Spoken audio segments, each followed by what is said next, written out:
ഗുരുവായൂർ പുഷ്പോത്സവത്തിന്റെ ഉദ്ഘാടനം NK അക്ബർ MLAയും നിശാഗന്ധി സർഗോത്സവത്തിന്റെ ഉദ്ഘാടനം സുപ്രസിദ്ധ cinema താരം TG രവിയും നിർവഹിച്ചു.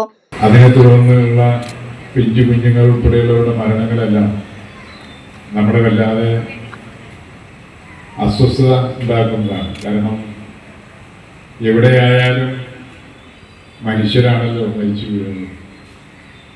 അപ്പോൾ നമ്മുടെ ജീവിതത്തിന് ഭംഗം വരുത്തുന്ന, സമാധാനത്തിന് ഭംഗം വരുത്തുന്ന ലോക സംഭവങ്ങളുടെ ഒരു സംഘർഷം നിറഞ്ഞ സായാഹ്നത്തിലാണ് നമ്മൾ ഇന്നിവിടെ ഒത്തുകൂടിയിരിക്കുന്നത് എന്നുള്ള ഒരു വിഷമം ഞാൻ ആദ്യം നിങ്ങളുമായി പങ്കുവെക്കുകയാണ്.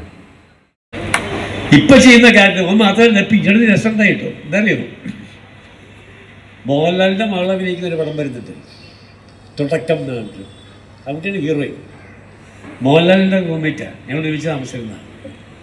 മോഹൻലാലിൻ്റെ മകൾ അഭിനയിക്കുന്ന പടത്തിൻ്റെ ആദ്യത്തെ പടം, ആദ്യത്തെ സീൻ എൻ്റെ കൂടെയാണ്.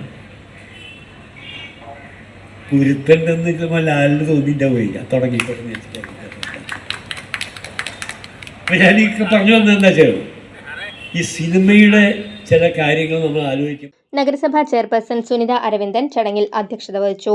വൈസ് ചെയർമാൻ KK ജ്യോതിരാജ്, സ്ഥിരം സമിതി അധ്യക്ഷരായ രതി ജനാർദ്ദനൻ, ഷാനി റജി, V അനൂപ്, ബിന്ദു അജിത് കുമാർ, AT ഹംസ, കൗൺസിലർമാരായ ശോഭ ഹരിനാരായണൻ, ബഷീർ പൂക്കോട്, M കൃഷ്ണദാസ് തുടങ്ങിയവർ സംസാരിച്ചു.